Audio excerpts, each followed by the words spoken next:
Follow that dream. Follow your dreams. With all your might, you're a beacon. You're a beacon. So let your light shine Let your light bright. shine Let bright. that dream guide you to your destiny.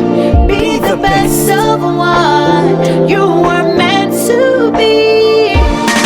To see Jamaica move in a new direction. Good politicians that represent our intentions. good education, less kids in detention. Where we run things, did I forget to mention? Dream fi pass couple and CXC. My dream fi have the doctorate and every degree. On the race, negative mentality. I see everybody proud of me. So we a tell them, you have a dream, me have one too. So we put on one we drink and up to make life better for me and you. I mean say where we a go do, we a go Talk about we dream, act about we dream. now skylark with the dream. Know that dream of the republic dream. And we republic are gonna grow that dream. My dream is to live in peace. Want sleep on my veranda, now fi fear teeth. Tired of the indiscipline that a cause the community nothing but grief. I say my dream fi child abuses. Want stop the trafficking local and overseas. Let me tell you about the dreams of dreams. I feel live in a place when the two need police. You have a dream, me have one too. So we put on one we drink and up to make life better for me and you. I mean say where we a go do, we a go Talk about we dream, act about we dream. now skylark with the dream. Know that dream of the republic dream. And we republic are gonna grow that dream. My dream is a Jamaican head, no Queen as head, no royal head. We want, you know what I mean? What you mean? You see? To be united and to be uplifting as a nation could be. Jamaica, say that I feel we country. All positivity, we have to force it. My dream for our republic is that we live as one, where instead of a few making decisions, we have more inclusion, where every man respects woman and woman respects man. I just want love we I deal with, no discrimination. We a go walk with the dream, talk with the dream. Now skylark with the dream, know that dream, show that dream. We a go plant and grow that dream. We a go plant and grow that dream. The dream. There you have it, folks. Follow the dream with all your might. Let the dream find you through your destiny. Be the best of what you want to be. The song says we're gonna talk about we dream, we're gonna act on we dream. Jamaicans now skylark with the dream, walk in the dream, talk in the dream. We're gonna plant and we're gonna grow that dream. So those Jamaican singers are identifying for us this evening that becoming a republic is a pathway to furthering that dream. And that's why we're all here tonight. That's why I'm here tonight. I am in pursuit of a dream. You are in pursuit of a dream, individually, collectively. And there's something that tells me tonight that even if we can't define exactly what that dream is as a nation, or even for ourselves, we know that there is more and we are hungering for more. But that is what tonight is about. Coming together, having discourse, reasoning about it, having a conversation so that we can define that for ourselves. My name is Jeanette Calder. I am the Executive Director of the Jamaica Accountability Meter Portal, fondly known as JAMP. And I'm here with civil society organizations collaborating with JAMP, the National Integrity Action, the Institute of Law and Economics, the Advocacy Network. And we are here for the first of 5 series of conversations. Conversations that we have absolutely no intention of limiting it to Zoom. This is a conversation that we are hoping tonight will actually be a catalyst for conversations that are going to take place tomorrow in the workplace, in the canteens, in the cafeteria, by the water cooler, when you get in the taxi, starting it with the taxi man, who knows, in the barber shop, when you go for the next haircut, at the hairdresser. So tonight, what are we focusing on?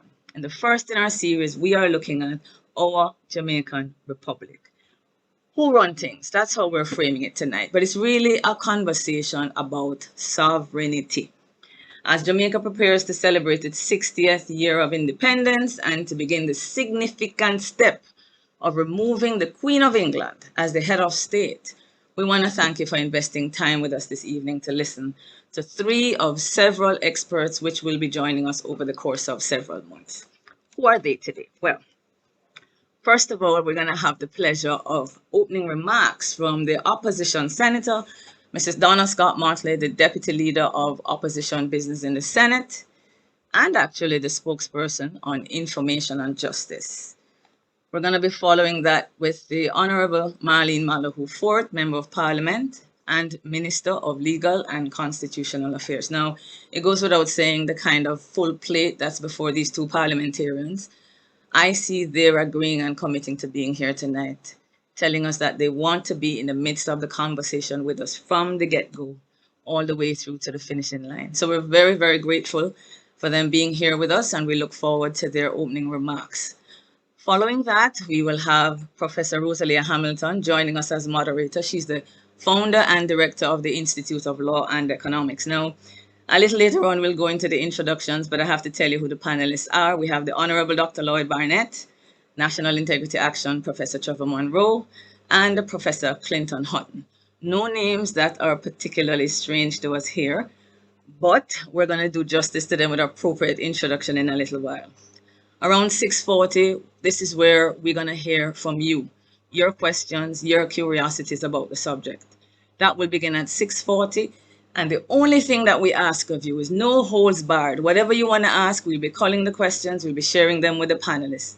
The only expectation tonight is that we're going to be respectful of each other, mindful of each other, and thoughtful as we place our comments in the chat. We will close off this evening around about 7:30, if all goes well, with our call to action. And I know a lot of people think these kinds of conversations are really just a talk shop. I believe in engagement, I believe in discourse. But yes, if we don't have next steps, it can amount to a talk shop. So we're going to round off at 7:30 looking at what is our call to action. What are the next steps? What would we like to see happen before we have the next engagement with JAMP and the rest of the team here? So that is what is in front of us for the rest of the next, an hour and a half. Let me welcome you again. And I'm going to ask at this point in time to be joined by our opposition senator, Mrs. Donna Scott Martley, for opening remarks. And she will be followed immediately by the Honorable Marlene Malahoo Fort. Thank you very much for being with us. And I trust this is really going to be an evening well worth it and well spent. Thank you to you all. Thank you very much, Jeanette. And good afternoon to you and to all your viewers and to your very distinguished panel. Minister Malahoo Fort, I'm happy to be on the same panel as you are. Well, I want to congratulate the organizers of this forum. And in doing so, I also want to acknowledge the very distinguished panel of presenters, Dr. the Honorable Lloyd Barnett, Professor Trevor Monroe, and Professor Clinton Hutton, and also the Minister of Legal and Constitutional Affairs, Honorable Marlene Malahoo Fort, QC. This conversation is timely. We have been, since last year, focusing on the whole issue again of whether we should become a republic. And I applaud the organizers for starting this first in the series of 5, because I think it is very important that the people be engaged in all of these decisions that we make. Nothing about the people without the people. So the issue of constitutional reform has always been fraught with complications and different views. I agree with Minister Malahoo Fort that the Constitution is deserving of a total overhaul. I am of the view, however, that any total overhaul is going to take a considerable length of time. And it is for this reason that I am hoping that there are some issues that we can agree on and take them outside of this general overhaul of the Constitution. I recall very well that from as far back as 1938, there was a lot of discourse about the Constitution. And I'd like to share with you how the Gleaner editorial on June 20, 1938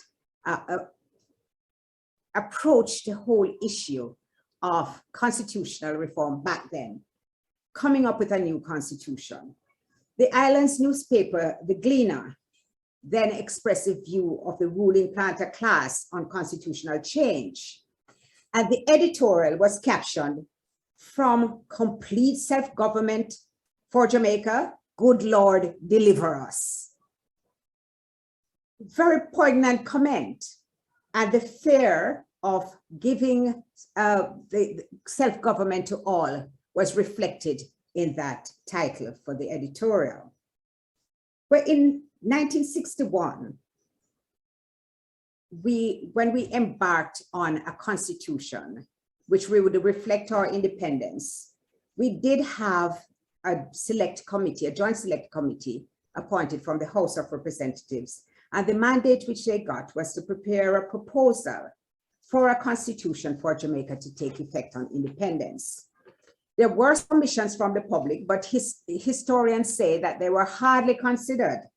And it took the joint select but 3 hours to agree on the present constitution which we have. So we have a constitution which is 60 years old.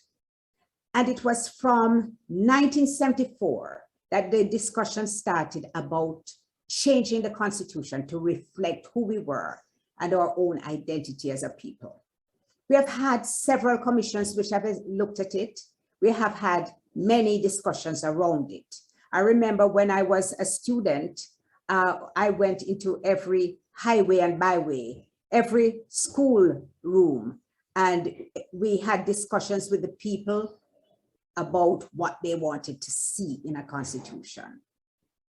So we are at the junction now where we are considering, amongst other things, and mainly now focusing on, should Jamaica become a republic?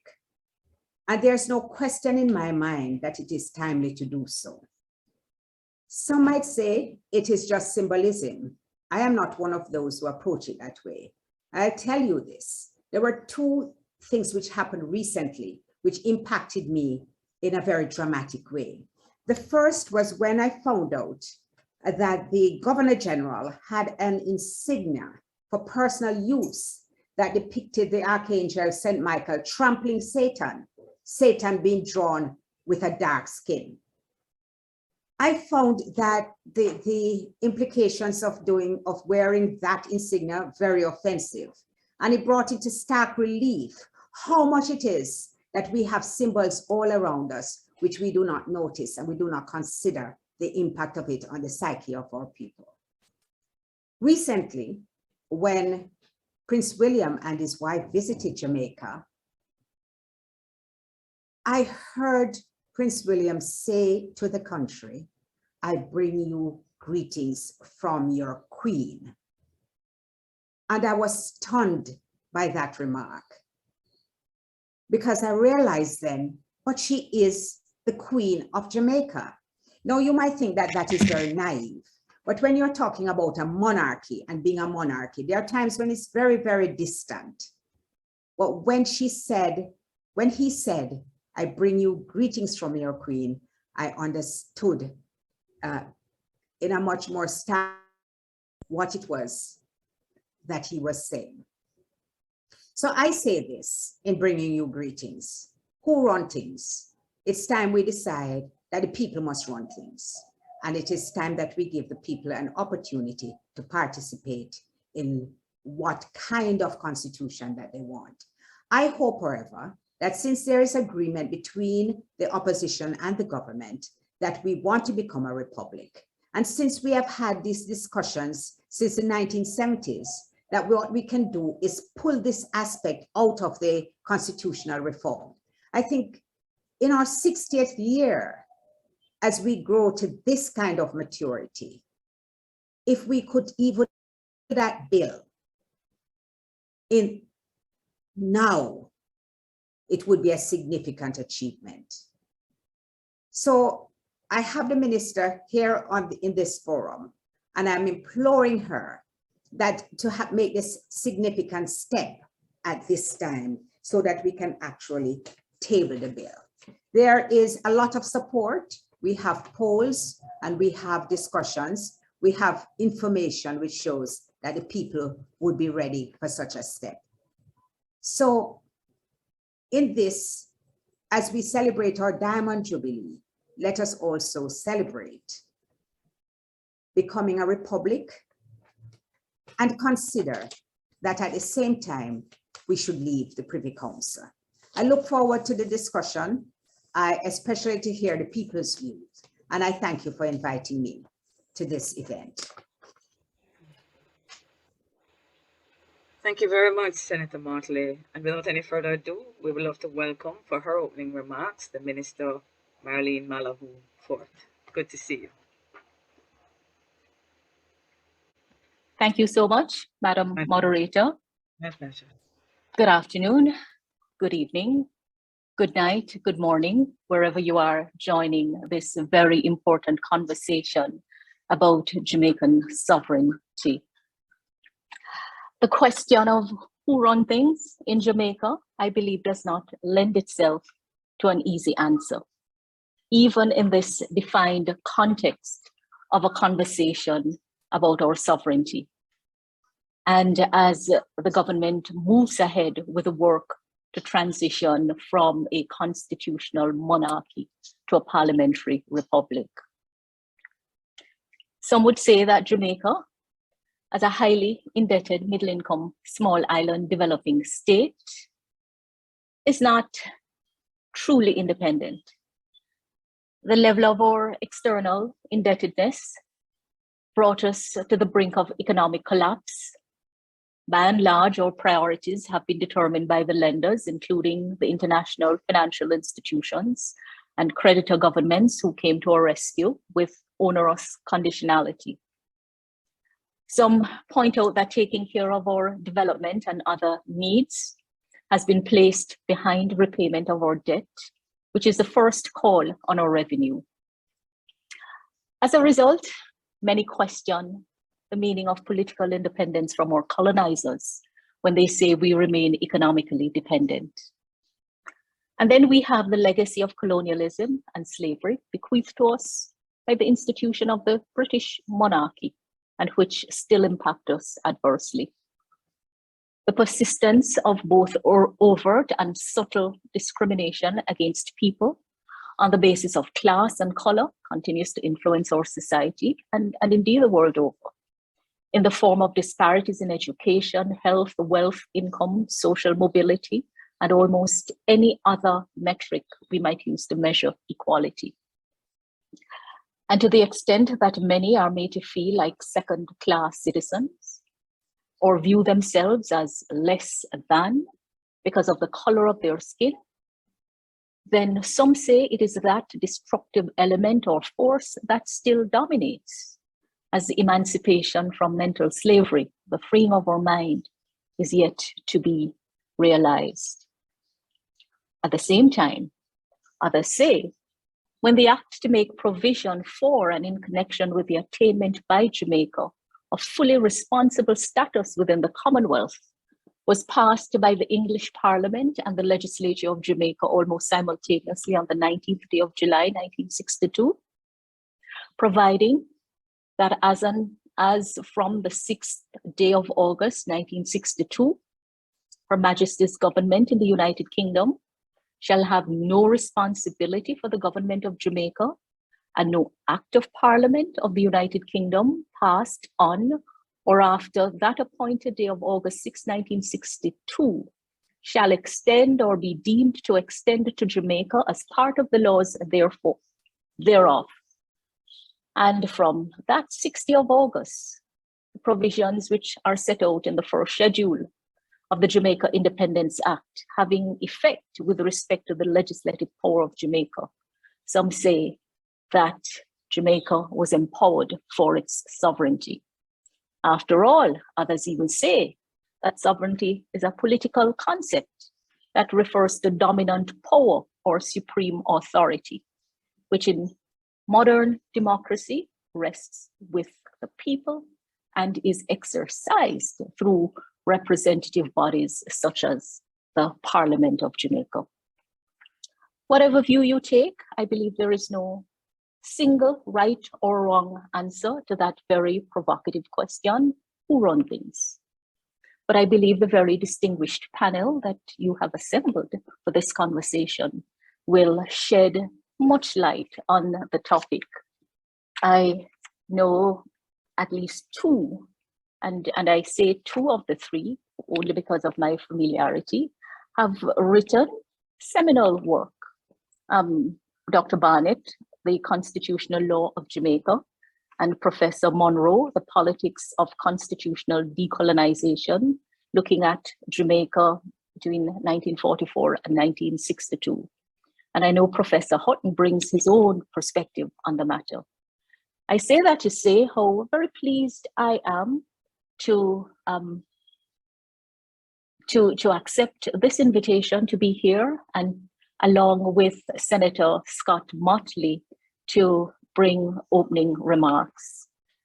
We've come to the issue from different perspectives, but I can say that we are agreed that the significant work that is before us to remove the Queen as our head of state is to be done with little or no delay. I can say to the listeners that I need no imploring. Although I have indicated that the Constitution is to be reviewed comprehensively, I recognize that the work to do that will be quite extensive. After all, there is so much before us to show, how thorny the issues are. And having spoken of the need for a review doesn't mean that everything will be disturbed. After all, Jamaica has experienced a high level of stability in its democracy. And I understand the view that whatever it is that we agree on, we can parcel them out. So I come to this conversation with a special role I have, but to be assured that I come to listen, and I come to be persuaded to the extent that any persuasion is required for a better view to prevail.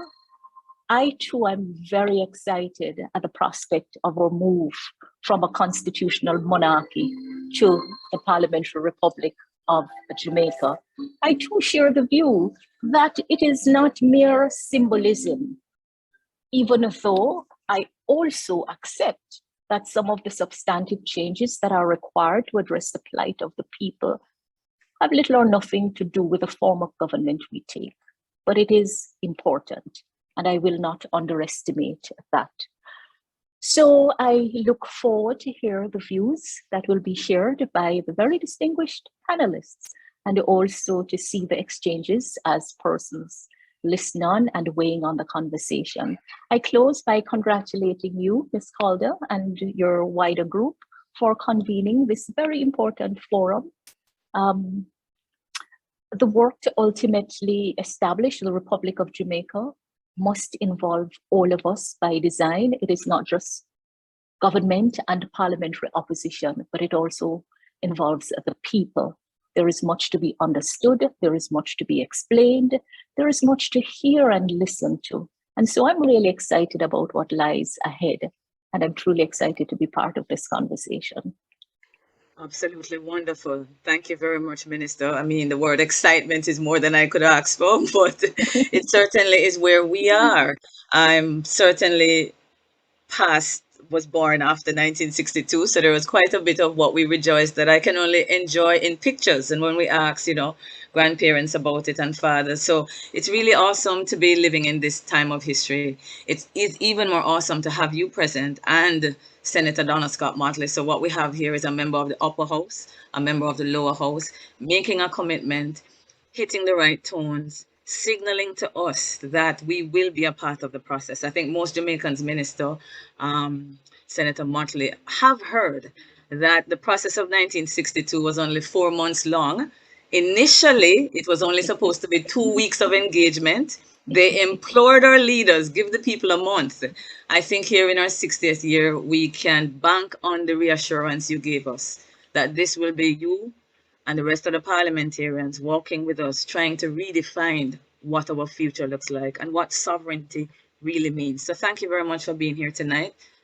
Senator Motley, who had some technical difficulties switching on, but I'm sure she's still with us. We really do appreciate it. We hope you'll be able to stay a little longer, but Minister, we know you had a pretty difficult day. And so to the extent that you can listen in, if not participate, we would really appreciate that.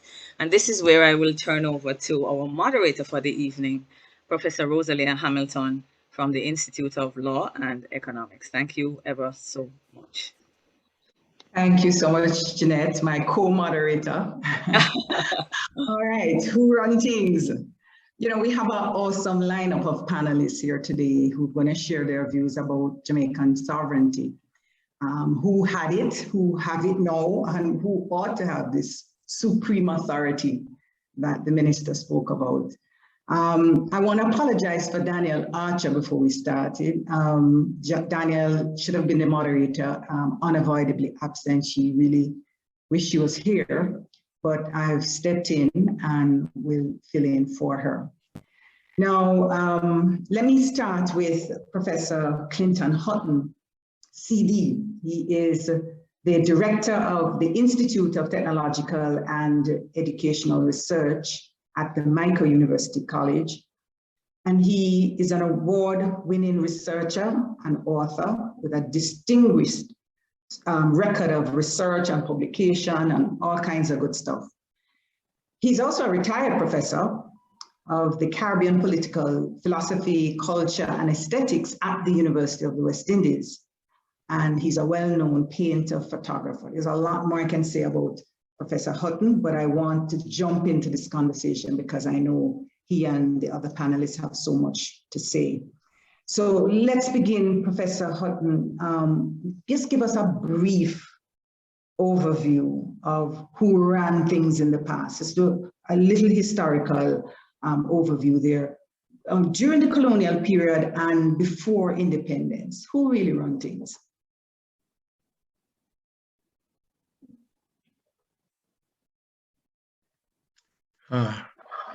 Greetings and greetings to all your viewers from wherever they are viewing from. Jamaica has had 468 years of colonial rule. The last 307 years, the British were the colonial rulers.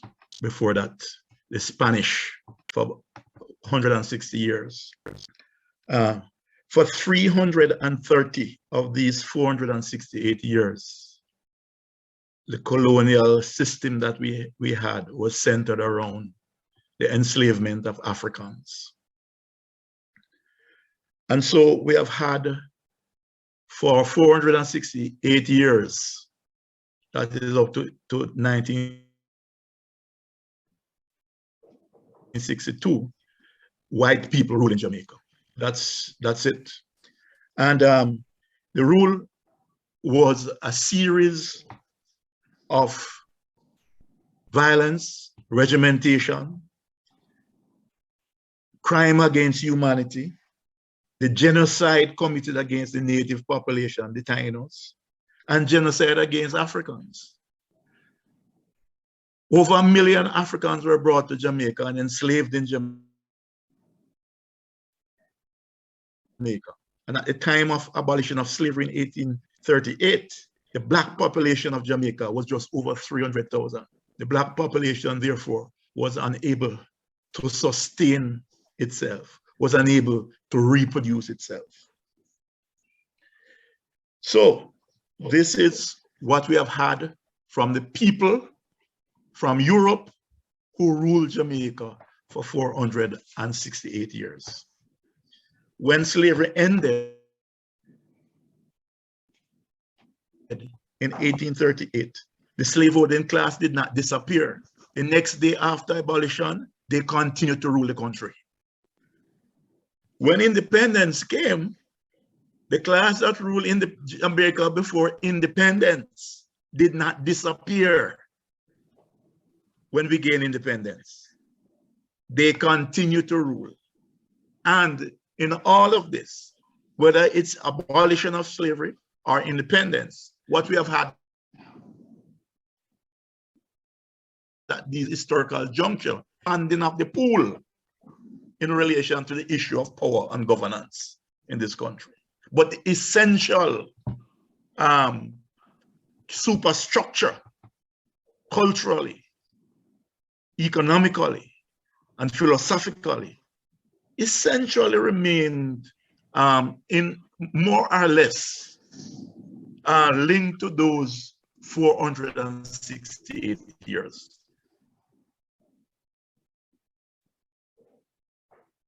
We are 468 years. So we have also had anti-colonial struggles. Part of the anti-colonial struggle, those struggles, of course, was against the racist policies and ideology and philosophy in which Jamaica was centered, which explained and justified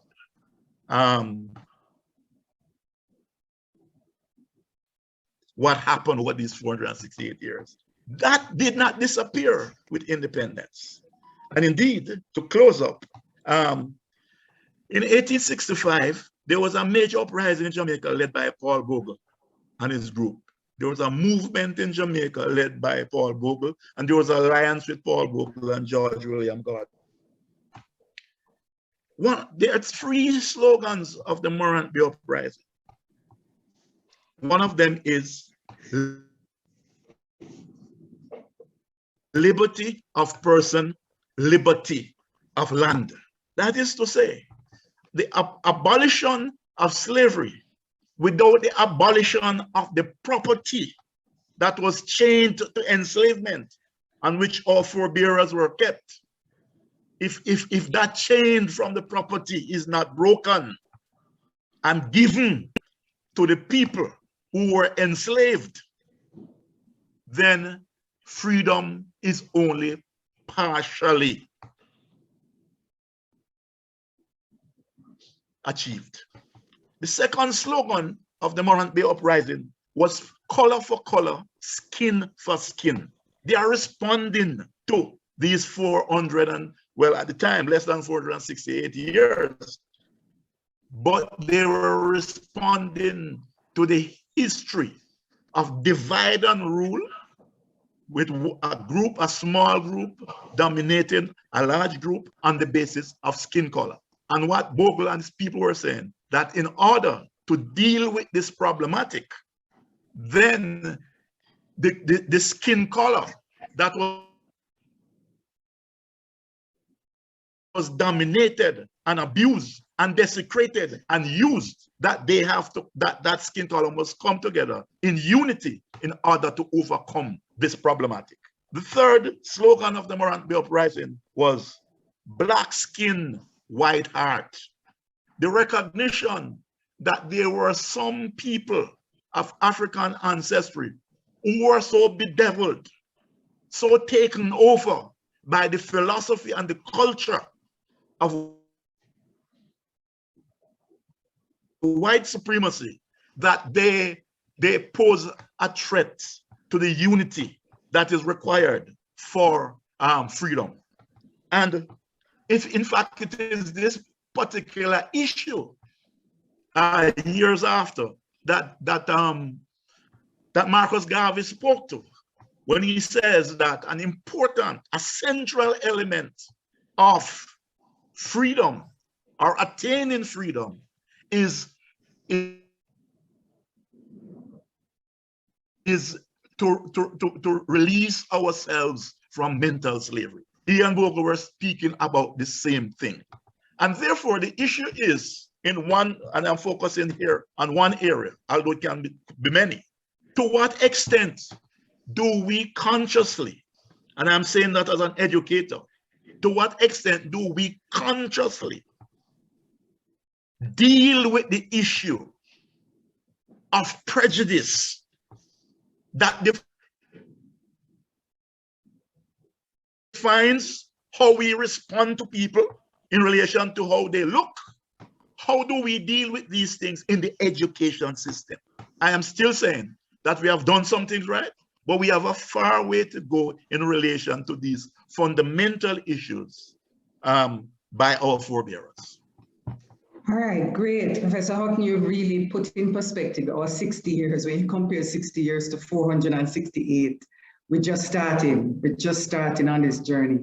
I want to now turn to Dr. the Honorable Lloyd Barnett, OJ. He's Jamaica's leading constitutional attorney at law, and he practices here in Jamaica and in several Commonwealth Caribbean countries. He served as the president of the Jamaica Bar Association, chairman of the General Legal Council, chairman of the Caribbean Council for Legal Education, and chairman of the Citizens Action for Free and Fair Elections, CAFE.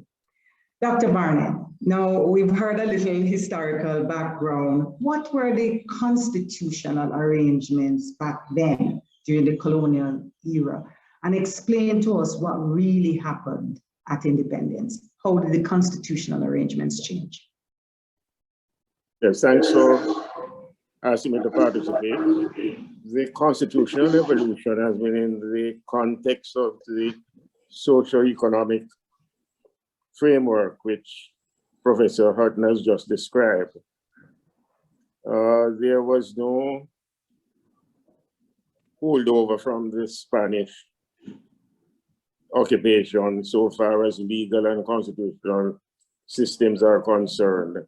And so that the very first stage of our constitutional evolution in all practical senses begin with the early representative system, which was introduced with a limited franchise in which the slave owners, who were also the landowners on the basis of the land ownership, had the complete control of the franchise and elected representatives who exercise considerable power because of the principle which they adopted of no taxation without representation. And that representation meant representation of the white minorities. That system continued until after the abolition of slavery. It was abolished because they continued, even after slavery, to insist on the superiority of the white minority. And in fact, in this case, the colonial authorities actually got fed up with them because they were so repressive, and so abolished the old early House of Assembly and the early representative system and established pure crown colony government with a nominated legislative council, and the governor now became the sole authority. Then that situation continued until 1884, when a partly representative crown colony government was introduced, still with the government as the governor as the chief executive, but with some amount of representation. To a certain extent, the franchise still being tied to property ownership. And that situation continued until close to the middle of the 20th century, when the Marcus Garvey and the trade union movement turned the social and political thinking into a more progressive picture, establish movements for the protest at the constitutional system.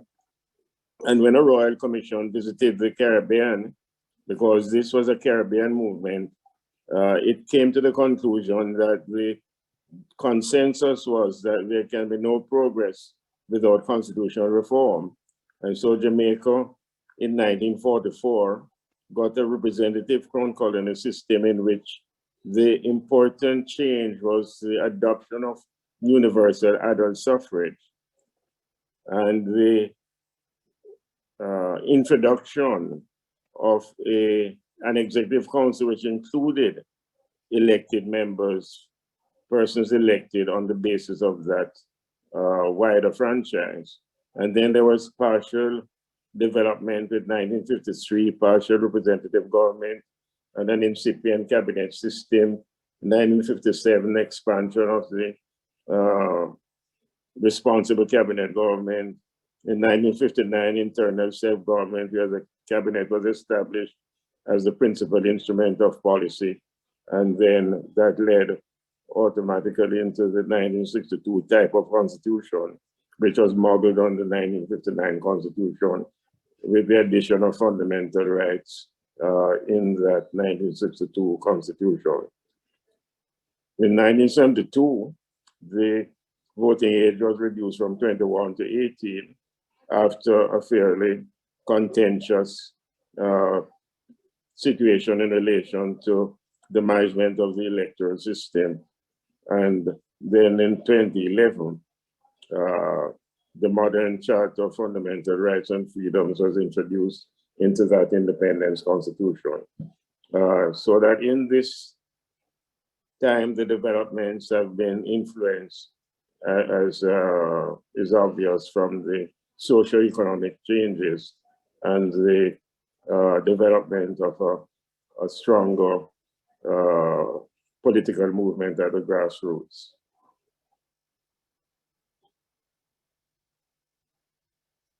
Okay, so you just gave us a quick, very tight summary of many years moving from the colonial era, crown colony government, independence.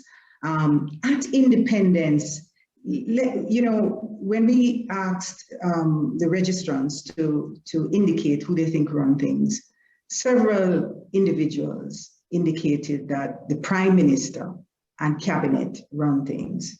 And you mentioned that, you know, there are provisions in the Constitution, of course, that give Cabinet power. To what extent is this the case? In other words, are they correct that the Prime Minister and Cabinet run things under the current constitutional arrangements? Is that direct? Yes. Oh. The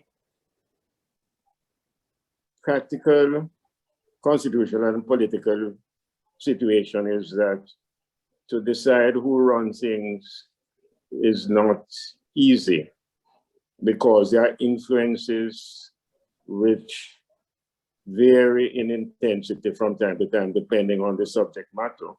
So that some things are run maybe by the IMF, some things might be run by international commercial bodies, and some things might be run by the pressures from internal forces, maybe the trade unions.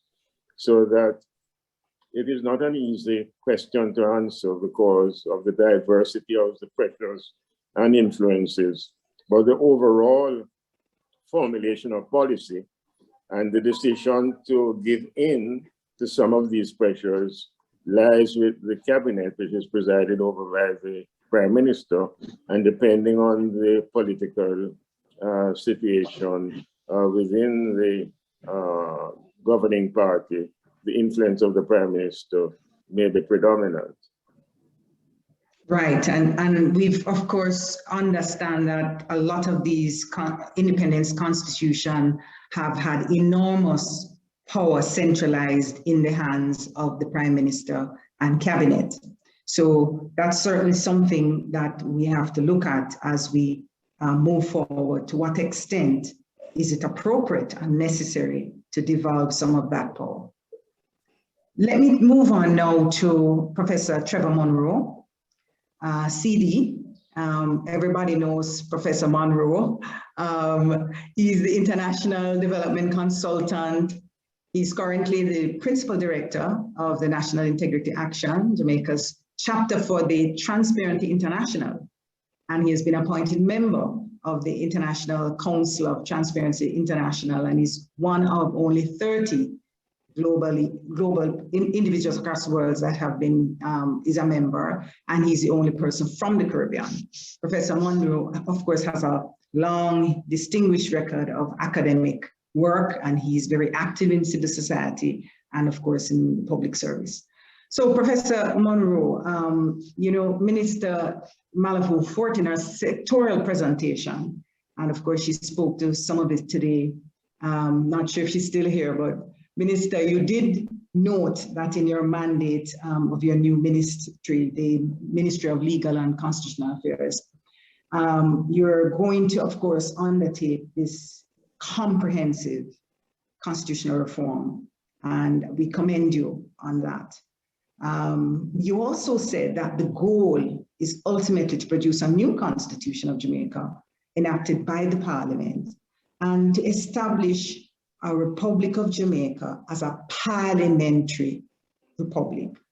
So, Professor Monroe, help us to understand what exactly is a parliamentary democracy, and is this different from a republic in which people are sovereign? Is it parliamentary sovereignty we're talking about, or people sovereignty?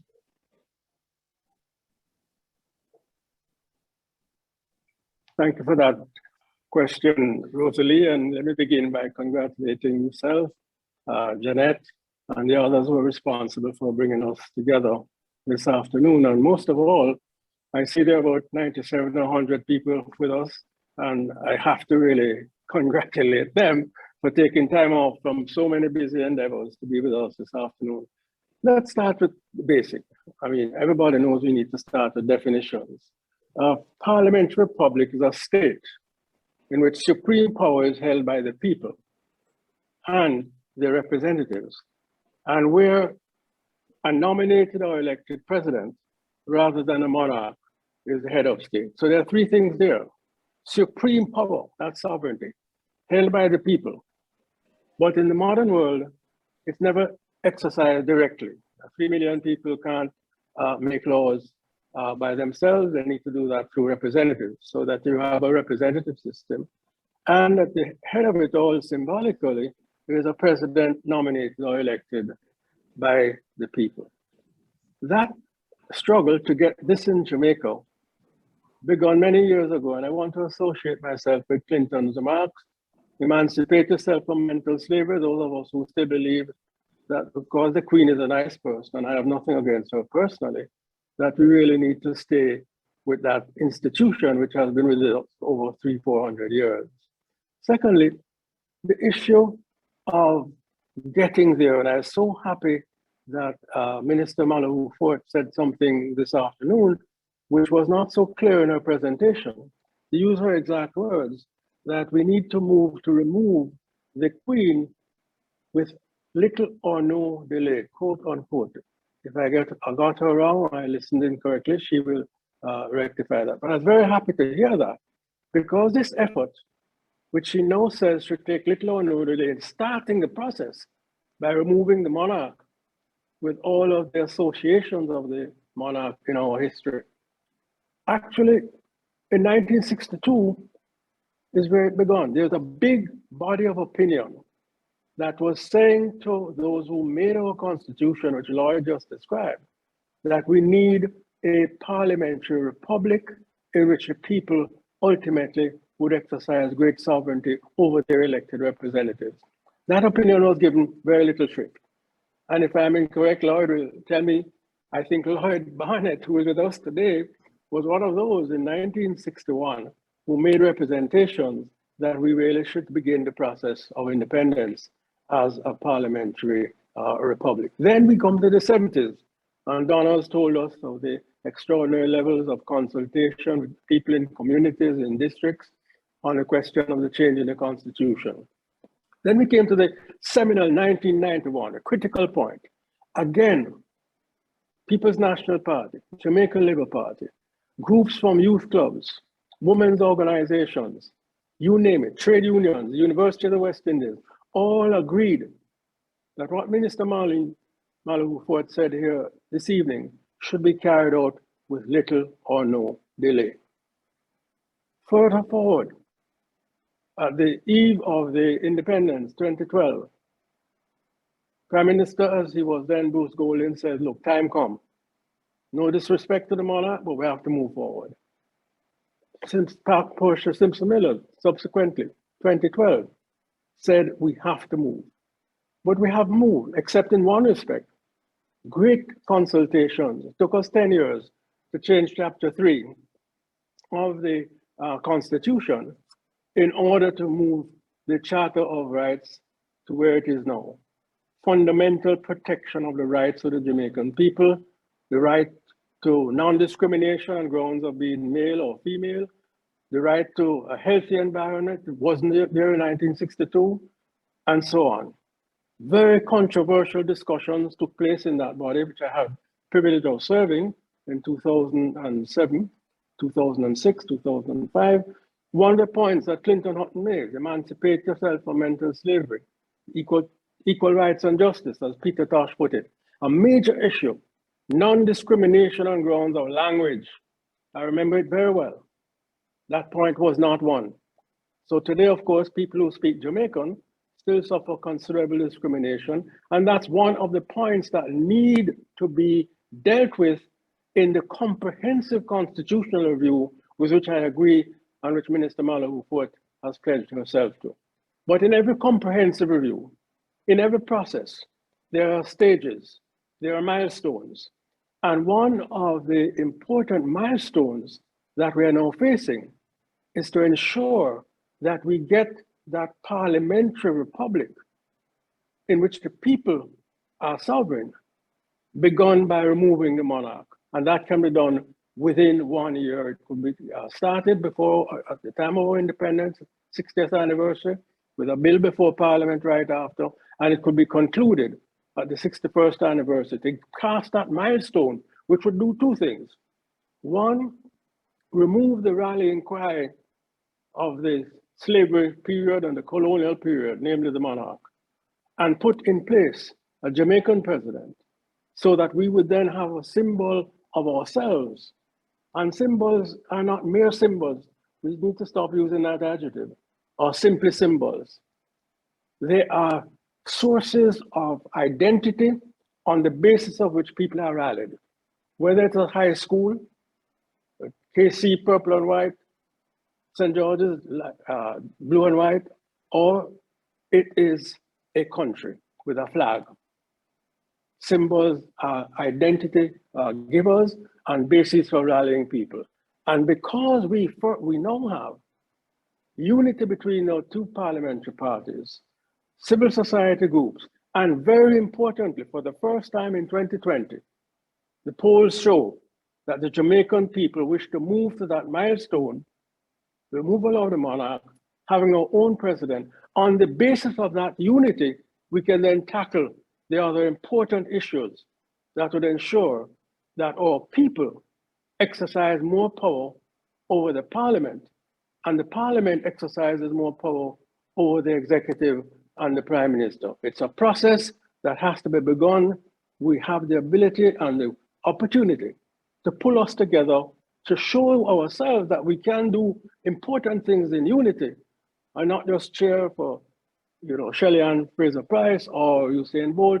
We can move our constitutional process forward to ensure that the people have more power than they have now, starting with the removal of this replica or relic of colonialism and of the period of slavery.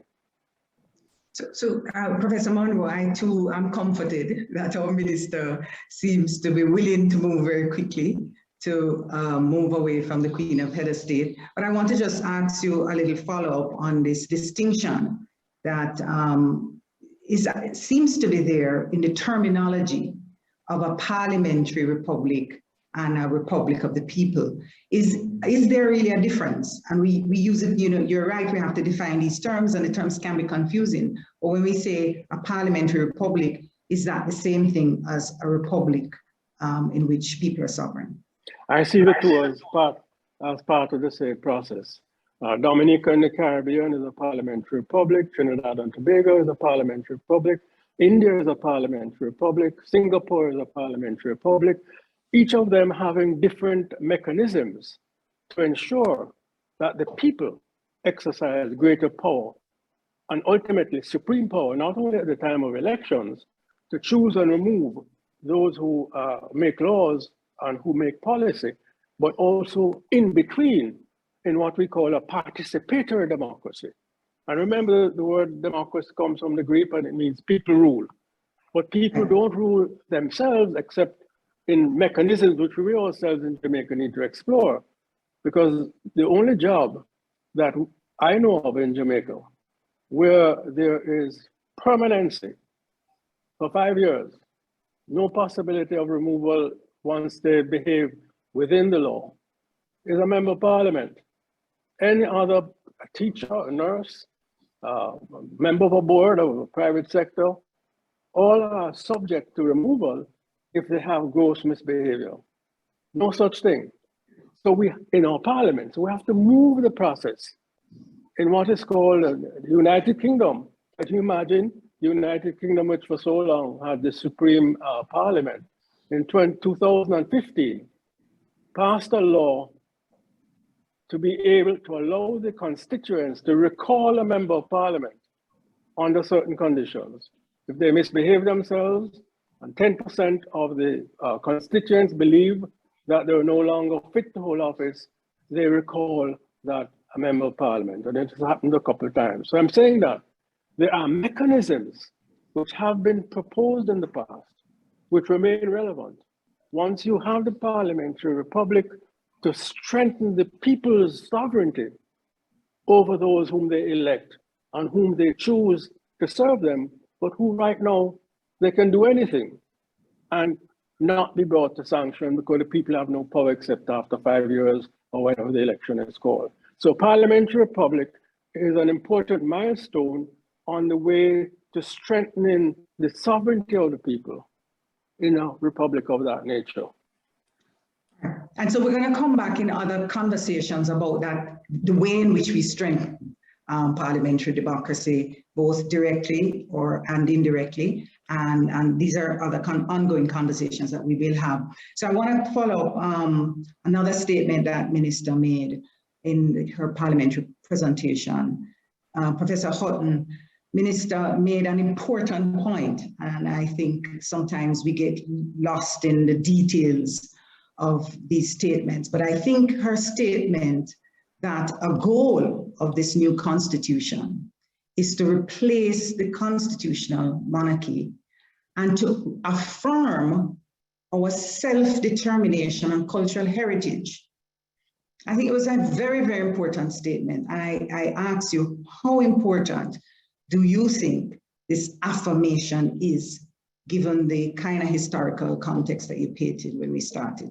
Madam Moderator, I don't mean to interrupt, but just to say that I borrow those words from yes, Dr. I Barnett, and I did attribute them to him. I did attribute them to him in the presentation, since he is here. All right, thank you. Thank you for the clarification. Or I'd say I adopted them as my own. So, yes, Prof. Hutton, tell us how important is this affirmation? I think so. I think it's important. But I would also go further to say that self-determination and cultural heritage in the cultural, artistic complex of our people has always been the way our people cultivated sovereignty of self, self-determination, and identity, even when this was less so in the political sphere. Rastafari, revival, Kumina, Buru, our linguistic complex and agency, mentor, ska, rocksteady, reggae. The issue is, what do these things mean for our identity? What do these things mean for our civilization and therefore for our politics? What do figures who are well known in some of these forms of expression, such as Leonard Percival, Louise Bennett, Don Drummond, Bob Marley, Marty Moplano, Bongo Watto, Count Ozzy, Jimmy Cliff, Count Machuki, etc., etc. What do they mean for self-determination, sovereignty, and the political and the philosophy and the philosophy of being, knowledge, and for cultural heritage? That's very important. And to ask the question, who stood in the way of these? It's very important. Our struggle against colonialism in these 468 years were in the main, not all the time, but they were in the main cultural and artistic.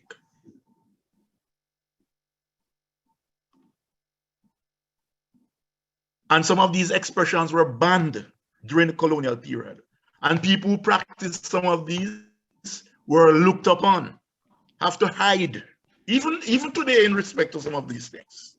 But it is really the glue of nationhood in its broad cultural sphere and representation.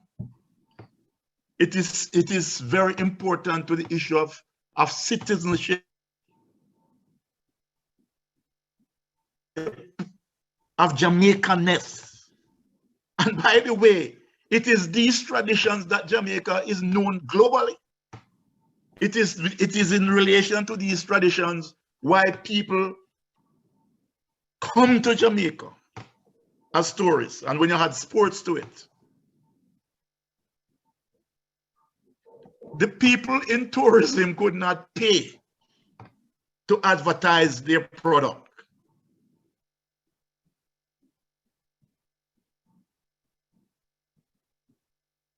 Than what our culture did to attract and has been doing to attract international attention. So it is very important, whether we have the Queen or don't have the Queen, the British monarch or don't. This culture, in essence, rejected British culture, rejected European culture for something that gives people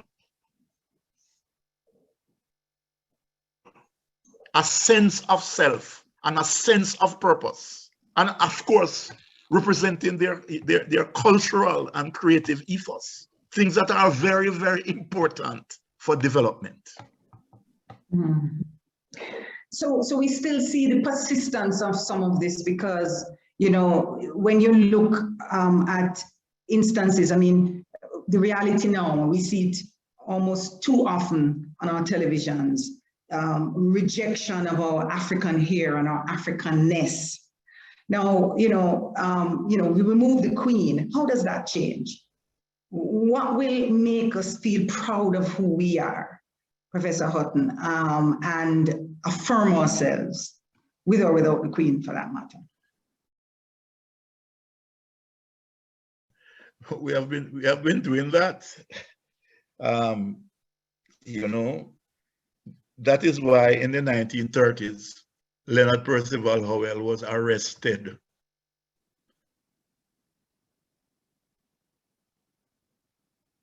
and sent to prison for 2 years, because in a meeting he told his followers that our king is not George V.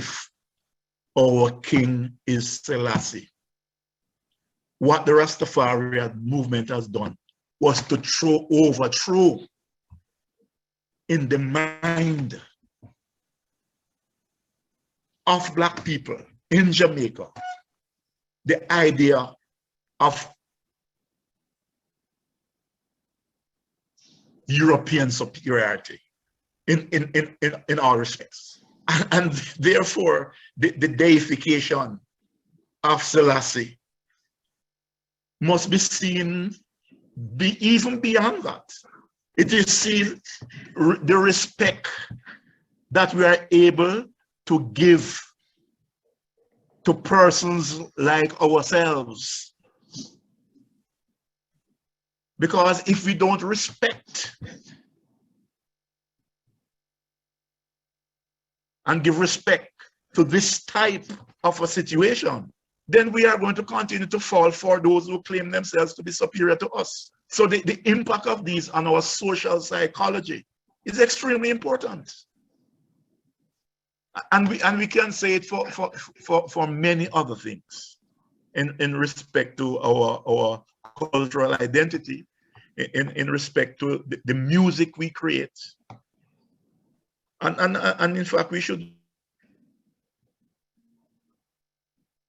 really listen somewhere to some of these songs. Sometimes when they are sung, as infectious as they are, as sensual as they are, sometimes to hear them, the words, we really come to see the power in these songs. Every time I hear the crack of the whip, my blood runs cold. I remember on the slave ship how they brutalized our very soul. Today, that is in 1971. Yeah. All right. Today they say we are free only to be chained to poverty. And that is a description of what Jamaica was in independence. Yeah. What is it that we should let go? So the cultural sphere is exceedingly important because it gives our people confidence, and it's reflective of their All right. creativity. So I noticed that, I welcome, of course, everyone who is online, and you're putting questions in the chat. So I'm going to take some of them as we go. And I want to come back to this matter of sovereignty.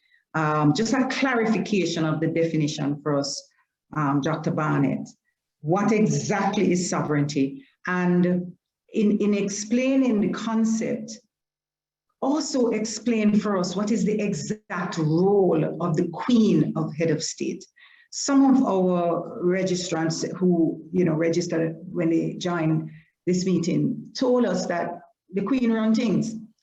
In fact, we're going to put up a graph of all the responses so we can see what collectively we, initial thoughts about it. But quite a few persons thought that, the Queen run things. So tell us, what exactly is sovereignty? What's the role of the Queen? And, does she provide a kind of safety net that we should be careful not to, we've heard that, we got that feedback that, if we move her, then what do we have to fall back on? The sovereignty is a complex concept. At independence, we gained legal sovereignty, but did not necessarily gain social, moral, or economic sovereignty.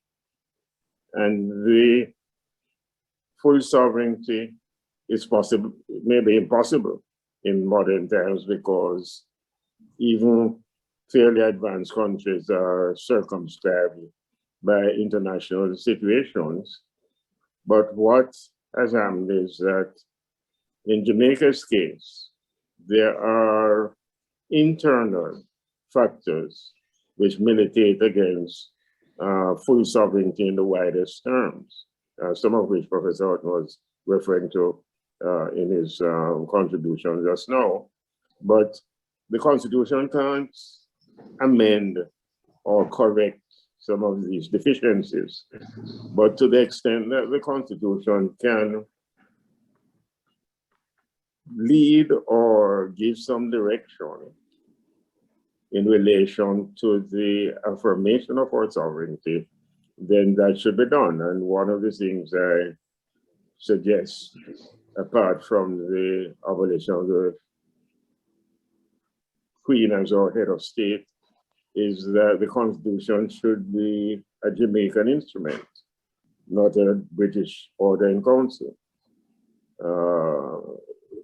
Secondly, it should have a Jamaican preamble, which expresses our own aspirations and reflects the views of ourselves as a nation, so that it can contribute and make even fairly important impact upon our sense of nationhood and our patriotism, but it can't solve all the problems of economic and other types of control and influences which have to be dealt with by appropriate policies and strategies. So are the persons who think that the Queen run things correct in Jamaica today? Pardon me?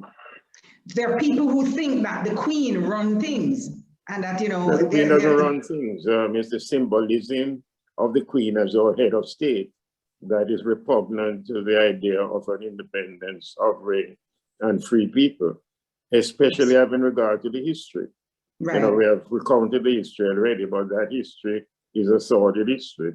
And anything that is really perpetuating the form which that history carries should not be perpetuated.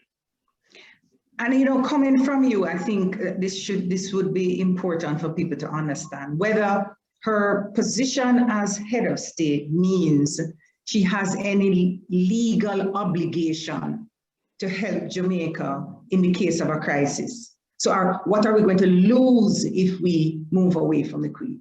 No, she has no legal obligation, and therefore there is no real value from a legal or economic or social point of view for retaining the monarchy.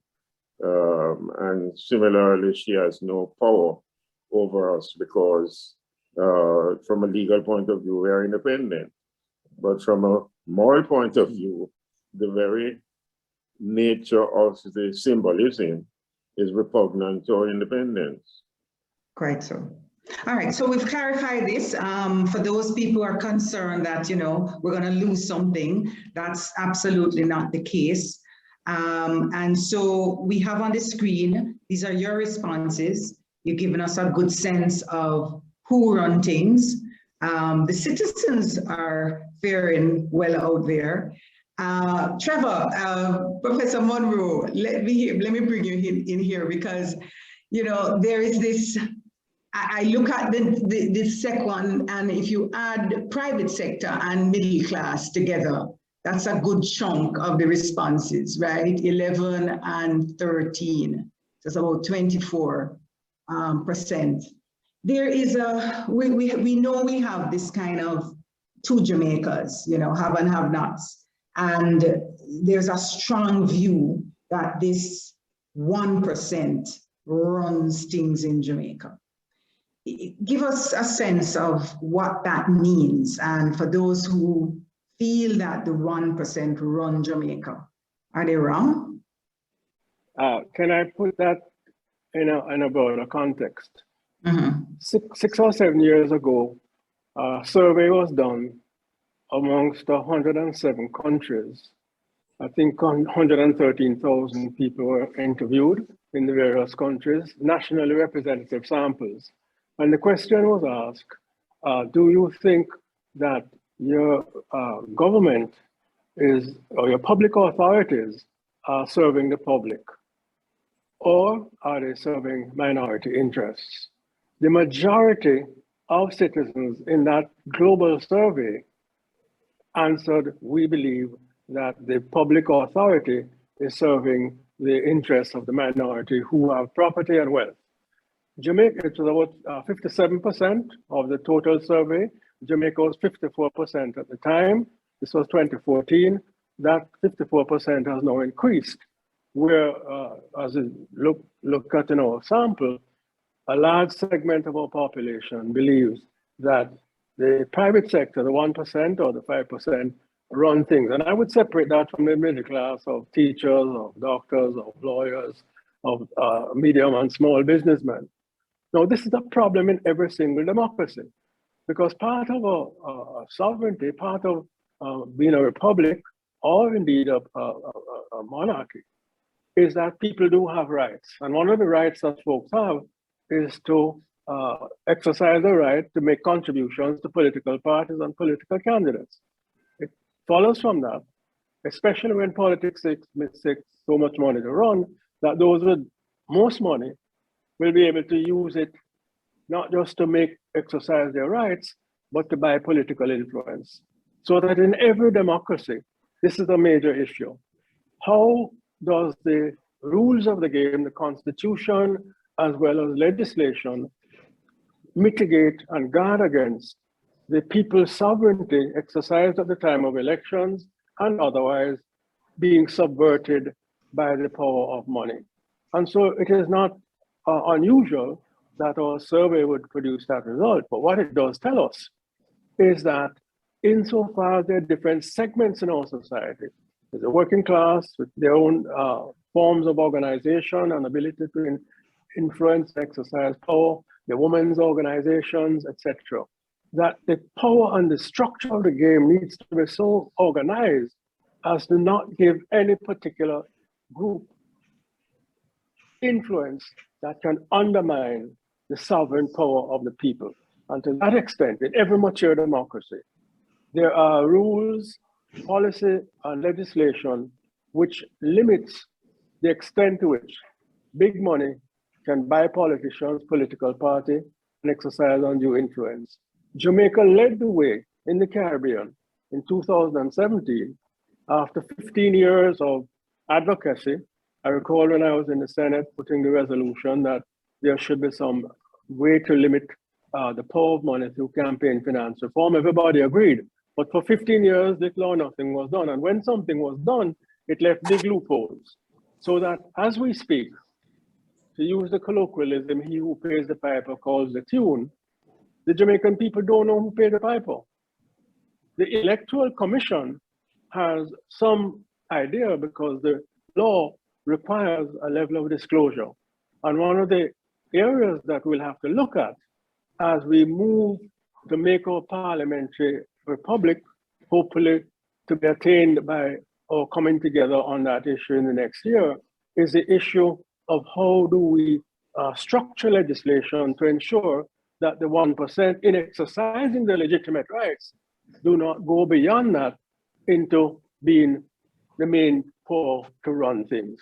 And I believe, as Lloyd said earlier on, in a democracy, no one group should have the facility or the power to run things. Even the majority, even the people themselves, need to be constrained by the rules of the game. Whether, just like we have rules in cricket and in track and football, no matter if you're Usain Bolt, if you pick the start, you pay a penalty. So be it.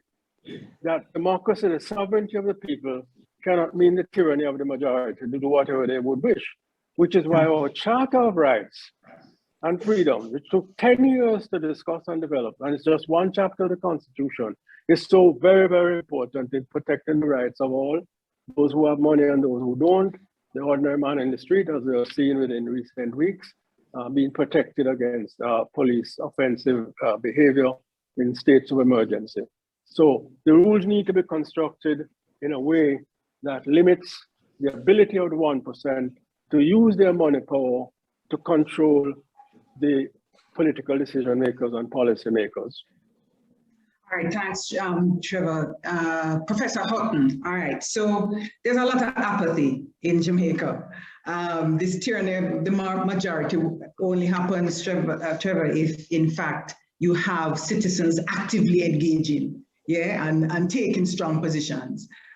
But when we look at election results, turnout and so on, we're seeing declining trends, and we see a lot of disillusionment taking place now.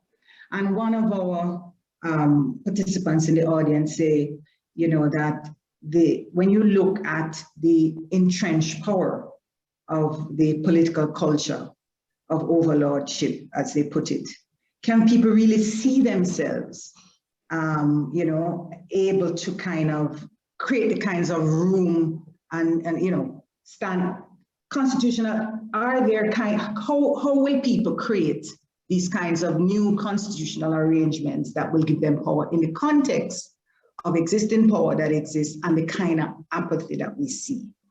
What will it really take for people to take power?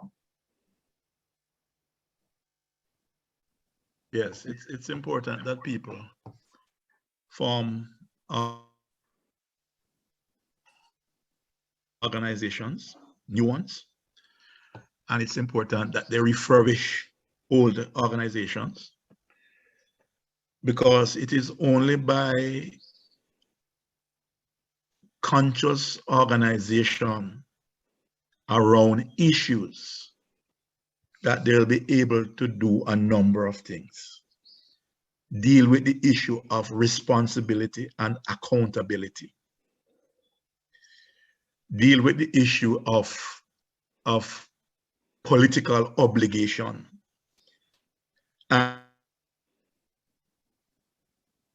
And to strengthen themselves as citizens. And citizen has a certain right and stake in the country. That you have apathy and so on is and fear sometimes is a function of the polity that we have developed. And as a result of that, there are people who are so fed up that they want nothing to do with it. And there are people who are fearful because they have seen things happen to people who push out their head and get it chopped off. Even though most of us, wherever we are, whether we are in the institutions of learning or in parliament or wherever, the majority of us in this country are coming from the KNPs.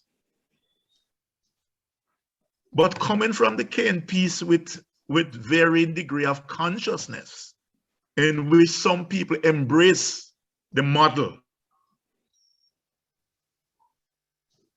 of colonial thinking to shape the way they govern, then that is going to be problematic. So that I would say that there are ways in which people can strengthen themselves, and one of the ways to do it is to form organization, to refurbish organizations, talking about teachers association, PTAs. We are talking about organization dealing with the issue of environment and climate change. We are talking about organization dealing with issue about people's here, 21st century in Jamaica. And people are being punished for being natural, for being themselves. So in this country, we are signaling that to be natural is abnormal. Right? So that these are specific issues that people are being shut out of beaches in this country. More so each year as we move further into independence. People are being shut out from beaches. And that is it's relevant to the issue that Trevor spoke to just now about he who pays the piper. And we know what happened. Right. So in fact, I would say, that organized forms, being informed and organized and use information to shape your consciousness and to shape your direction. That when you do this, people will take you more seriously. We have to know that the partisanship has been very problematic. It is partisanship that brought together what I think is the most disastrous episode in our independence history, the formation of garrison constituencies. Right? It's pain, and we're still bedeviled by that because gangs morphed into economic organizations, and the violence that we have today, even when we can't say that these are politically directed in the main, it's a legacy of the creation of garrison politics, right? So that when people are organized, you will take more seriously. And rather than people putting their names and box of foods and their party colors and giving to people, or paying people to vote, which I see as very disrespectful to one's humanity and one's dignity. That we should not play these games. And it is by organizing, by discussing, by educating ourselves around issues, including knowing the laws, that people will begin to take us seriously. Absolutely. We're going to come back to some specific things that we all can do before we leave. Here's a question about self-determination of tribal people. Professor Hutton, I'd love you to speak to that. And the issue of land distribution, crown lands, this idea of crown lands and so on. What's your take on this matter of self-determination of tribal people and land issues that you mentioned earlier in your presentation? Rosie, could I just say a quick word before Clinton comes back in? Just to add a word to what he said, in agreement with him about the importance of organizing and self-education. Yes. One of the ways in which people are going to begin to be more active and less apathetic is when persons like ourselves, those 100 people who are attending, are able to show examples, concrete examples, where when you become more organized, you can have an impact to defeat that idea that nothing not change. We can't do nothing about it.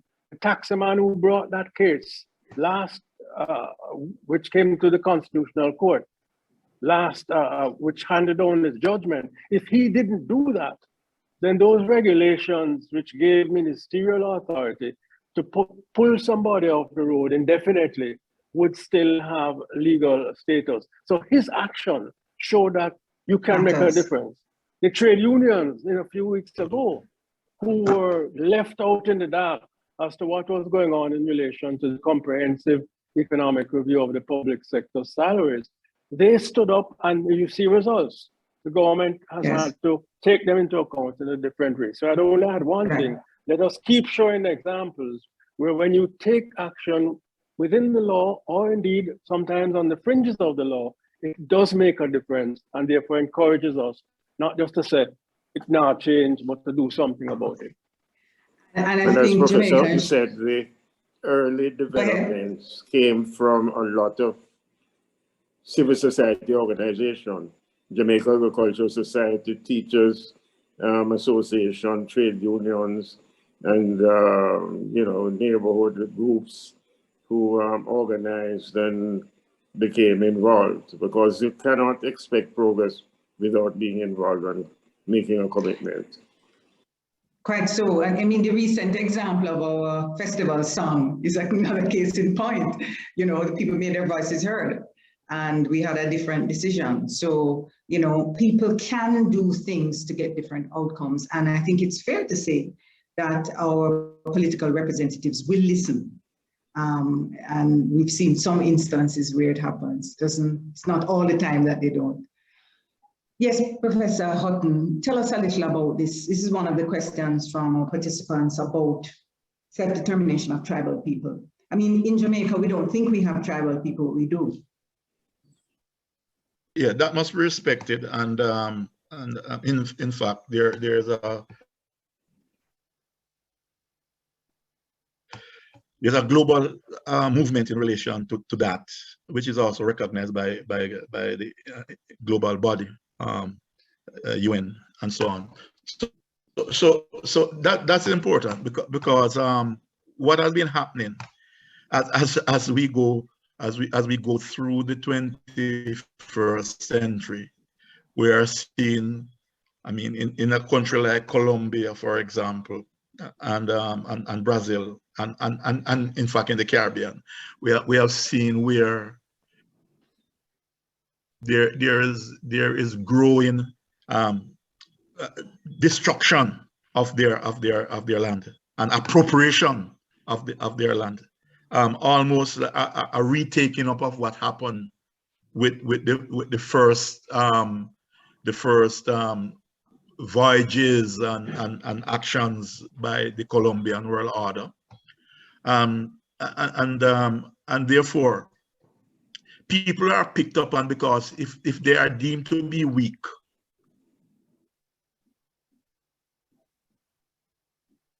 what they have will be taken away from them, right? And this is happening around the world.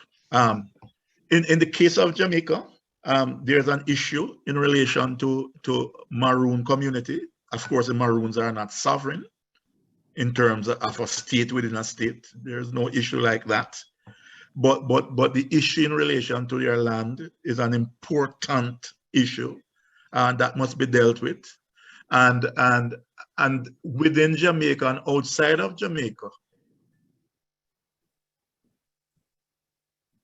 the scant regard is paid to people in this position, and as a result of that, they end up getting the wrong end of this stick.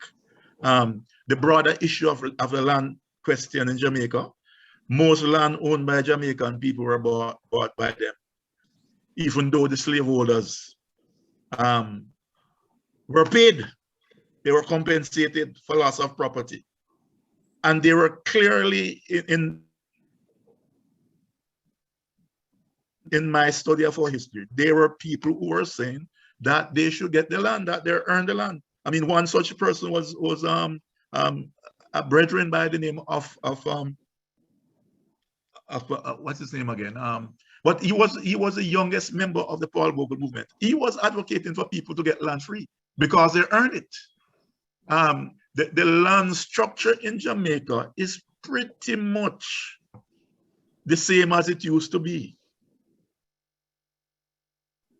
It's a telling statement. In the 21st century. That's the first thing. The second thing, where we have, and this is not just a Jamaican case, where we have had issues relating to land and to solving problems, we find out that it is done in a partisan way, even though poor people are poor people. Landless people are landless people, right? But there's a tendency to give land or titles in quite a partisan way. So this is an issue that has to be dealt with and taken on. So that's definitely partisanship out of it. There's a big problem with that. Yes. I would definitely say that needs a whole discussion in and of itself. Yeah. We do have to move to wrap up now. We're getting closer to the wrap up time, and of course, we could continue on with this conversation. There's several questions coming in. There is a question about the mindset of the framers of the Independence Constitution. The idea is we're now creating a new constitution, as the minister says. What mindset needs to shift this time around, Dr. Barnett? And I want to add to that, what do you see as the most important constitutional or legislative change that we need as we make this move to the Republic? Well, there are two different questions. The first is, what was the mindset at the independence constitution making?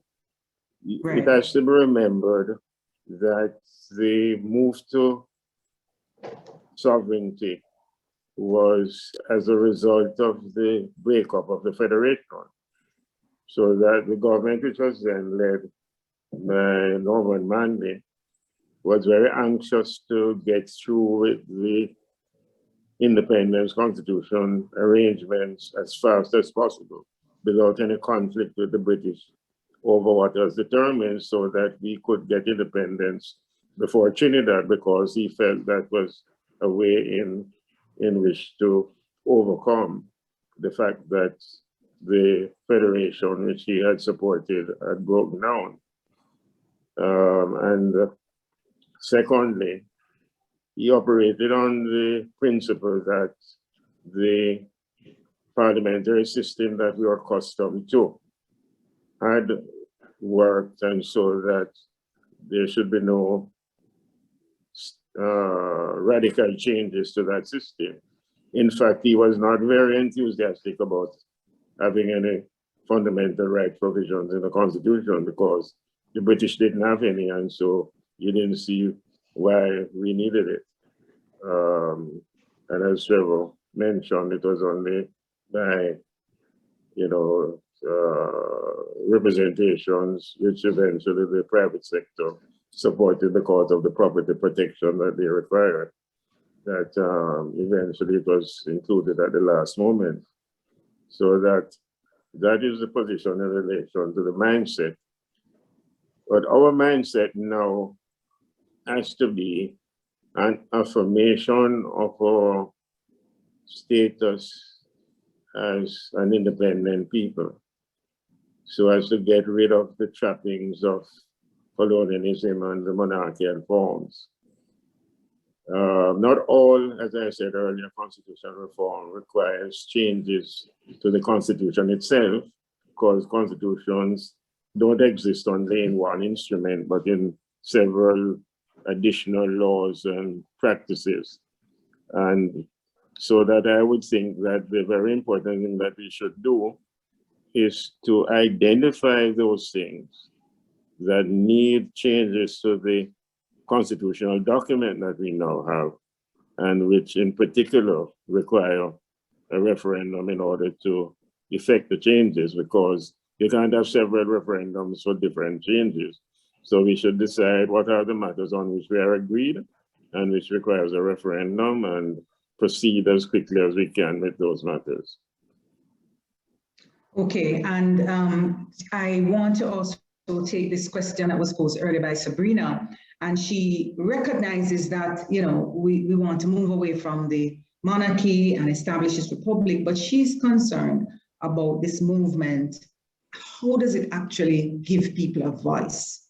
I know this is a conversation we're going to have to come back to, Professor Monroe, but help us. She says we've been operating a democracy, and you know, we see the current government, the government, successive governments, I would add, the voices of the people are not really being heard. So what is your take? What will give people a voice in this movement to a republic? And I'll just ask for you to answer the last question about what you see. What message do you want to give Jamaicans about this move to the republic? I think, first of all, we need to bear in mind what the surveys are showing us, that our people are rapidly losing confidence and trust in our existing democratic institutions. Our Prime Minister has commented on this issue, that we need to find a way to rebuild people's trust and confidence. I can think of no better way now. If we were able to have both our political parties together with civil society, together with the man in the street, coming together and fulfilling a promise that has been made over and over again. And part of the reason why we have so little trust is the number of promises made and promises unfulfilled. This is one that we could come together to fulfill. The people's voice could be manifested in the removal of the monarchy within the next year. And on that basis, we then say, look, imagine we can come together on something, make us deal with the menu of issues which would give people a more structured voice in the everyday running of the country. The issue of the right of recall, the issue of reducing the power of the Prime Minister, which both sides agreed on many years ago, that you don't want a system where, if what happened in England a few weeks ago, where the Conservative Party came together to decide whether they want the existing Prime Minister or not. And he had to sit down and wait and hope and pray that he got a majority. In our constitutional arrangements, no Prime Minister needs to do that. He would simply call the ministers, call the members of the party, and say, if you vote me out for another member of the party, I'm going to dissolve the parliament now, and the whole of you lose your work, you have to go back to the polls. No such power exists in the United Kingdom, the original Westminster model. It doesn't exist in any of the other Caribbean states. So that is one way in which the people's voice, even through their representatives, can be enlarged by removing that power. And there's so many other examples that we could use, but the first step is to show that we can come together on a matter that we agree on, that we tried in 1962 but got nowhere.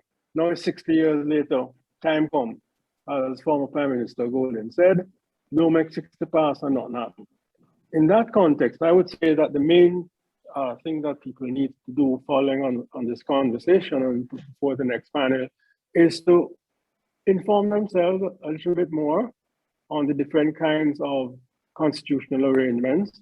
There are many different sources that you can use. The simplest one is Google. Everybody has them. Go and look up what a parliamentary republic is, look up what sovereignty of the people is.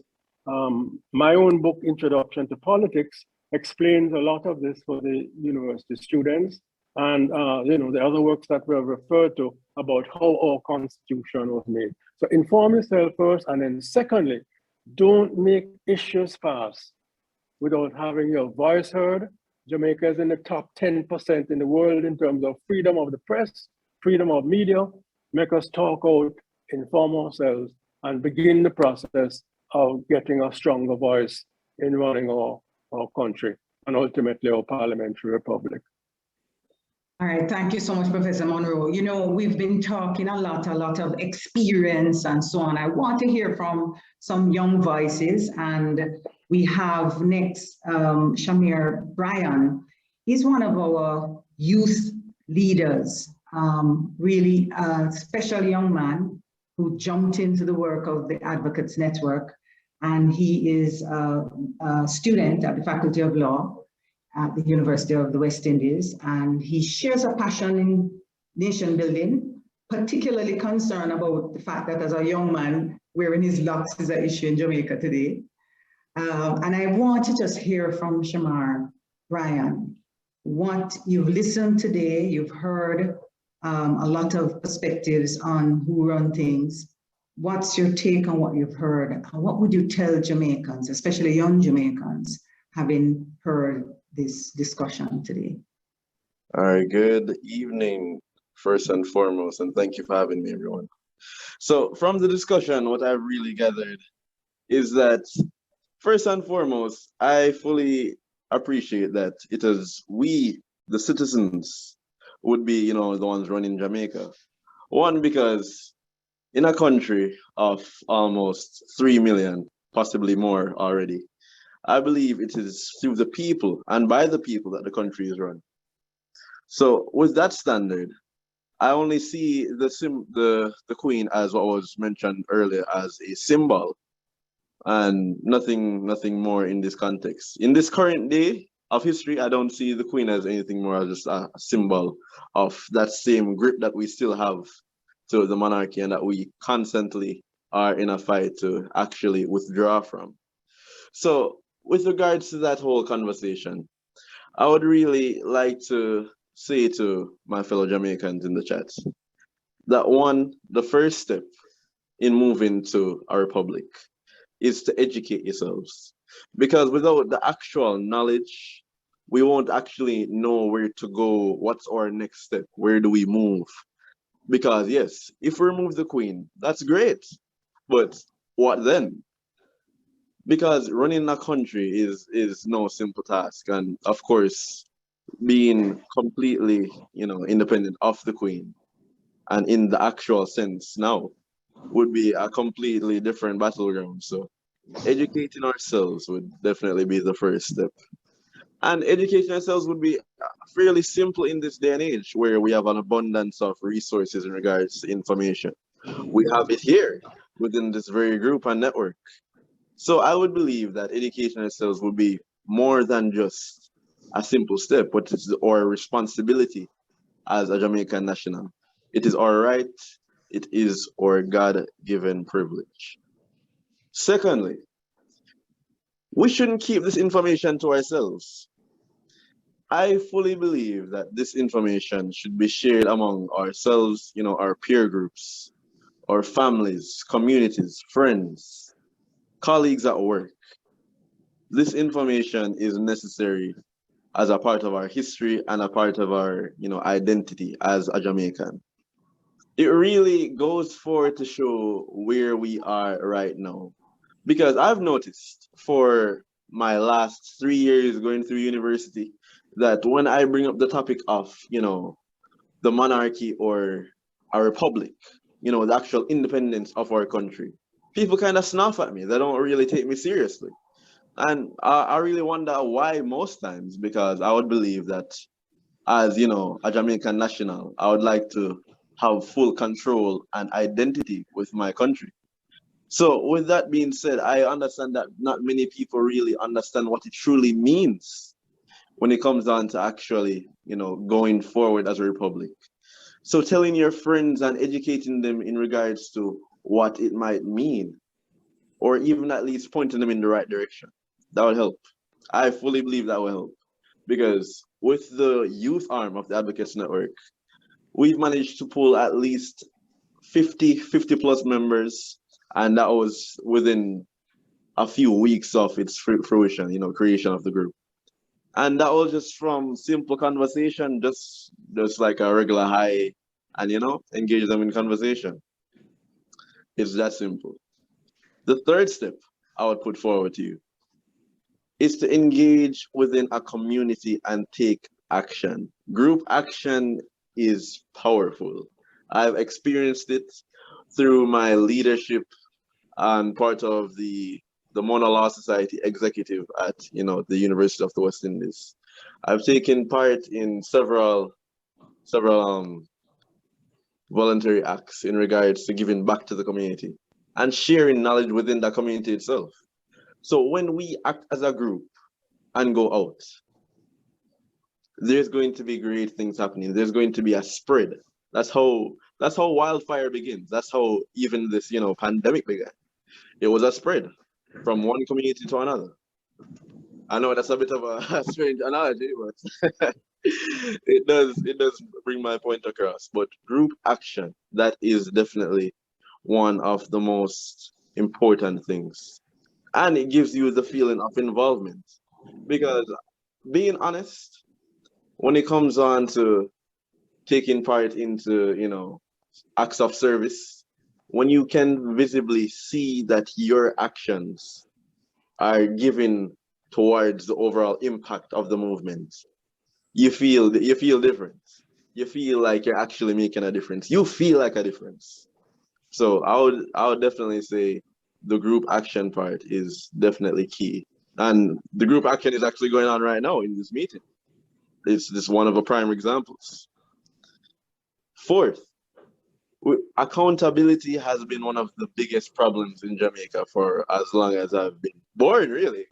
It's been one of the hot topics of the red table for quite some time, accountability.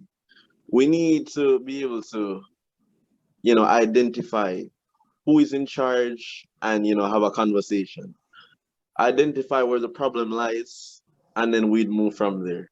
Because yes, it was said earlier that we can't have 60 years of come and nothing to go on.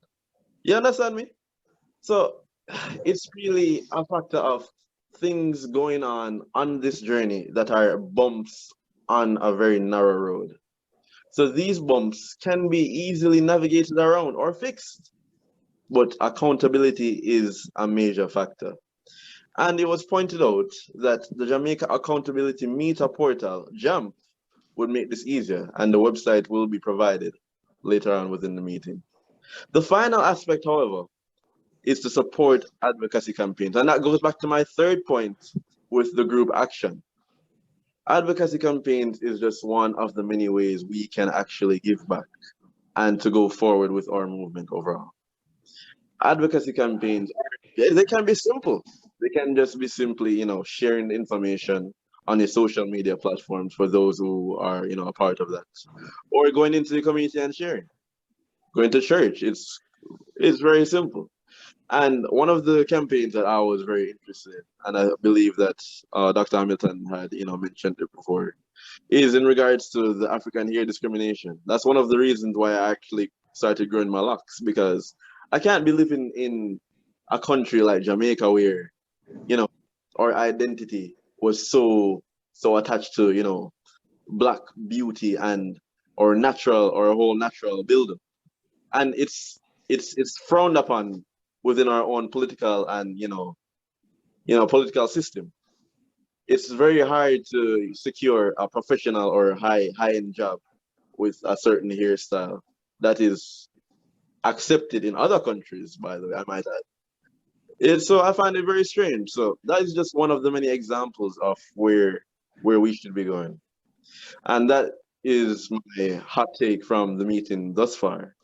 And once again, I'd like to thank you for having me. And you will be hearing more from me as we go forward. Thank you again. Thank you so much, Shamar. And I think we're going to drop that list of 5 things. It's a call to action that we'll keep talking about in all of these forums. This is the first of several to come. I really want to thank you all for being here. I want to say a very special thank to our minister, who I think is still with us. And I hope, Minister, you get a good feel from the voices of the Jamaican people, the different views, and our willingness to engage a conversation to take Jamaica to another level. We're down to the last minute. So I want to ask everyone in the audience, before you run, if you just give us a quick response to the poll that you now see in front of you. We just have 3 quick questions that we want to ask you. Did the discussion today change your mind about anything? And we'd love to hear that. And also, you know, who you think should run things in the future? If you don't think the Jamaican people are running things, or who you think should be that supreme authority. So while you're doing this, I just want to say some thank yous. I want to do a very special thank you to, of course, the minister who came, and Senator Donna Scott Motley. And Senator, if you're still here, I know you had some technical challenges, but if you're still here, thank you so much. And if you're not, we understand you had some difficulties. And our awesome panelists, you know, Dr. Barnett, thank you so much for your words of wisdom, your contribution to the legal profession, and to all of us who have read your work and your insightful understanding of our Constitution. Thank you so much. Professor Trevor Monroe, wow, as usual, always able to go behind the issues to give us food for thought and to really penetrate the issues so that we can better understand what we're talking about.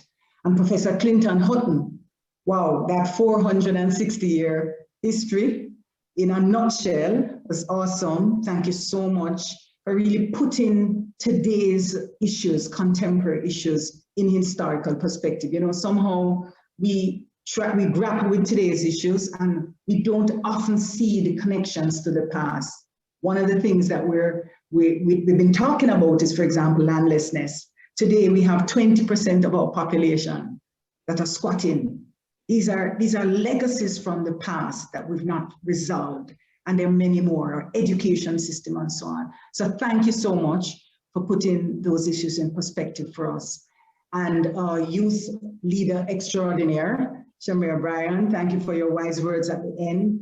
We will be hearing more from our young leaders in this debate. You know, let's be frank, this conversation about our republic is for the next generation and the generations to come.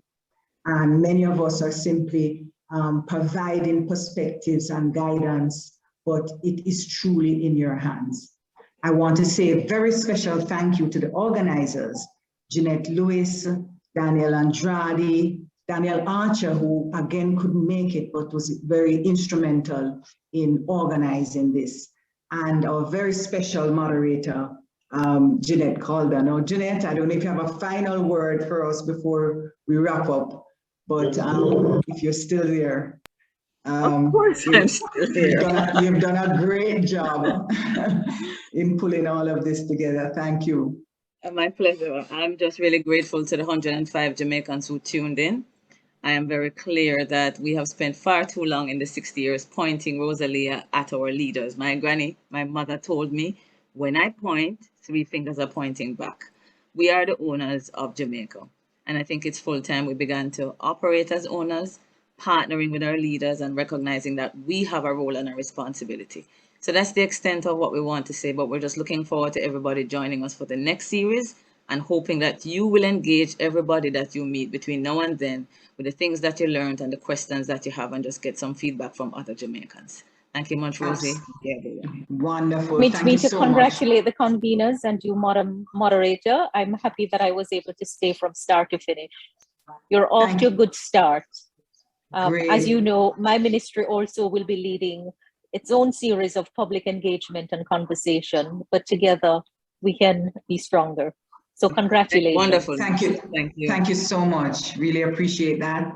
And so you've heard it, Jamaicans at home and abroad, the future of Jamaica is in your hands. Let's be very clear about it. We're not going to get this republic. Nobody's going to hand it to us. It's in our hands. We have to roll up our sleeves, actively get involved. And you heard 5 things that we suggest, and you heard it from the young Shamar. We can do those things. And one of the things we've already done to be coming more, get more information, be informed, and your presence here today is about that. So thank you so much, all of you who've spent time with us here today and you've stayed to the end.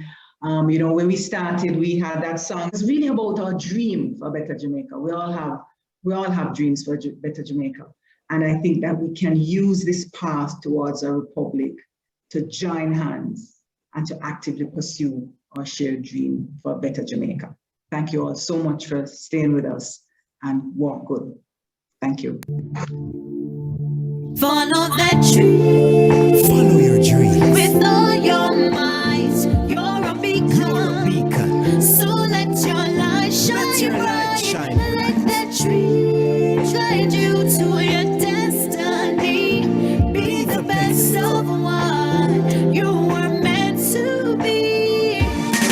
To see Jamaica moving a new direction. Good politicians that represent our intentions. Good education, less kids in detention. Where we run things, did I forget to mention? Dream for basketball and sexy. My dream for have a doctorate and every degree. On the race, negative mentality. I see everybody proud of me. So we are tell them, you have a dream, me have one too. So let's put on the one we drink and do. To make life better for me and you. I mean say where we are go do. We are go talk about we dream, act about we dream. Now skylark with the dream. Know that dream of the republic dream. And we republic are gonna grow that dream. My dream is to live in peace. One sleep and never run and off if your teeth. Tired of the indiscipline that a cause the community nothing but grief. I say my dream for child abuses. One stop it trafficking local and overseas. Let me tell you about the dreams of dreams. I feel live in a place where no two need police. You have a dream, me have one too. So let's put on the one we drink and do. To make life better for me and you. I mean say where we are go do. We are go talk about we dream, act about we dream. Now skylark with the dream. Know that dream of the republic dream. And we republic are gonna grow that dream. My dream is a Jamaican head. No queen as head, no royal head. We want, you know what I mean? See? To be united and to be uplifting as a nation could be. Jamaica, say that I feel we country. All positivity, we have to force it. My dream for our republic is that we live as one, where instead of a few making decisions, we have more inclusion. Where every man respects woman and woman respects man. I just want love we I deal with, no discrimination. We are go walk with the dream, talk with the dream. Now skylark with the dream, know that dream, show that dream. We are go plant and grow that dream. We are go plant and grow that dream.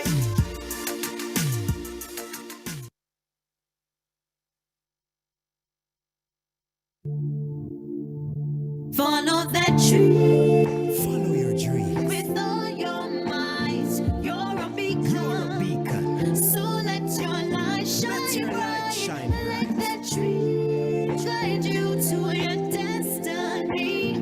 Be the best of what you were meant to be. To see Jamaica moving a new direction. Good politicians that represent our intentions. Good education, less kids in detention. Where we run things, did I forget to mention? Dream pass couple of CXC. My dream for have the doctorate and every degree. On the race, negative mentality.